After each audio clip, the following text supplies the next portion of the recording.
A minute ago, you mentioned cookies, right?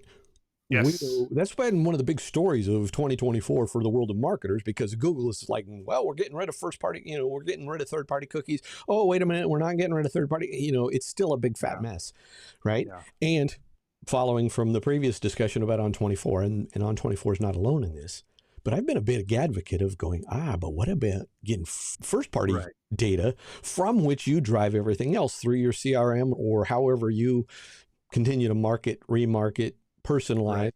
So I'm just curious. Let's talk about data a little bit more. And because that's one of the things that the report brought up with the decline of third-party cookies. How critical is the data generated by the virtual event platform for enterprise marketing? And what have you seen that sheds more light on somebody out there going, what should I be thinking about? Yeah. It becomes essential. Number one, that first party data becomes absolutely essential. And I agree, it represents a massive change. And this is one of those examples where I think you can see our societal changes, the Googles of the world, the Facebooks, the change of how we personally view our privacy. These are changes that are having a phenomenal impact on our market. All I have to do is think about my own personal um, awareness of cookies and aversion to allow something just to run on my phone or whatever. And I used to never care about that. And now I'm at that point where I'm actively, consciously blocking it. That's the change that all of this means.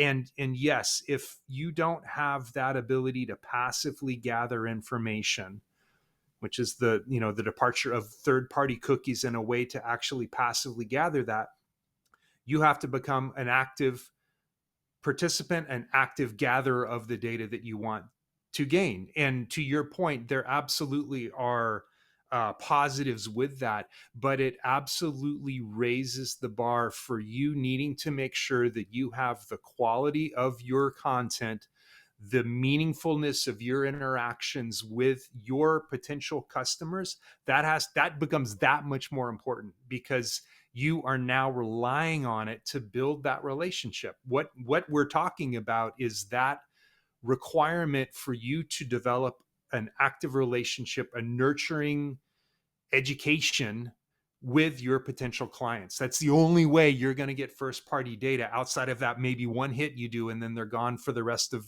their life cycle or whatever. So that just raises the bar. I'll go back to On24 again. Platforms that help marketers to become more smart with the value of your content, better at repurposing that content, and then also providing you with natural ways to segment out and give additional follow-up content so that you've got this pathway that people can then follow. Hugely important, especially when we're talking about those first party cookies and what that's likely going to mean to marketers when you become active and not passive. Yeah, as a guy whose probably first hat is presenter focused as opposed to promoter or producer, for me, one of the things that has rolled off my tongue for years is that use a poll to be interactive is like yesterday's news, right? Oh, yeah. At the same time, something I've been preaching for years that people actually still don't do very well. And to me, this is where marketers, the promoters, can really work with producers to collaborate on working with presenters. Now, most presenters, because they're subject matter experts, right? They're not professional virtual presenters. They're the Right. product marketing manager or the VP of something. But one of the missing elements that I still see underutilized is exactly what you were saying when it comes to how do I build out now the nuance around my first party data, Yeah. right? I got your name and your email address and maybe your title and the company that you work for, but have I really thought about how to strategically work with a presenter to ask a polling question that feeds the data that I can append to the record I have for Aaron Cole. So I know that you answered A, not B or C. Right. And that gives my inside sales team, my lead development crew or whatever, something meaningful to follow up on. Hey, Aaron, I see that you attended the event. And oh, by the way, it looks like you asked a question. You can pull in that qualitative data from your chat too, right? It looks like you asked such a question. Just curious, was the answer satisfactory? Can we follow up more around your question about how to launch hippos on Tuesdays? And right. And that's a warm follow-up. And I'll use the T word because it all gets back to trust. Yeah.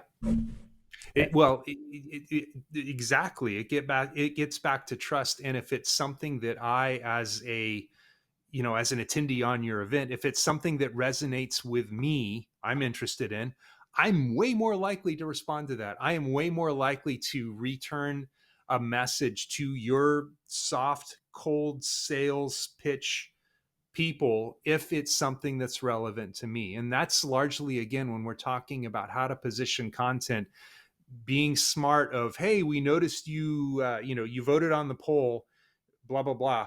Here's a piece of content that maybe helps to talk through that a little bit more. Or we noticed you put this kind of a comment. Here's something that you might find of interest. It's absolutely that positive, I even call it positive pressure, where you're pushing stuff you're not expecting to passively get it. That's where you, understand it's really hard to do. You're naturally going to try to find platforms or ways to make it easier for you. The people that are good at it, the companies that are good at it, are the ones that are going to do the best, without a doubt. I still see this as a black hole. Final thing I'll say to that, and then I'll ask you one more question about the report, and we'll transition to trends. And this may even bleed into trends. Your website crew is probably already thinking this way, right? Whether you've got Marketo or HubSpot or something, right? You can get detailed in going, Aaron came back and visited within 5 days, and I can set up fuzzy logic that says, if somebody revisits and hits this page or downloads 2 or more things in the span of 72 hours, right? It changes the priority it assigns to your record in the CRM. And that's the web team. They can do all of that just on you hitting a website, right? The salesperson's naturally doing that. I'm getting to know Aaron and say, Aaron, last time I talked, you were taking your dog to the vet. Is your dog doing okay? Right? That's part of how we be human. And yet we've got this thing in the middle, which is an opportunity when it comes to webinars or virtual events. And sadly, sometimes we just really don't take advantage of what's right at our fingertips.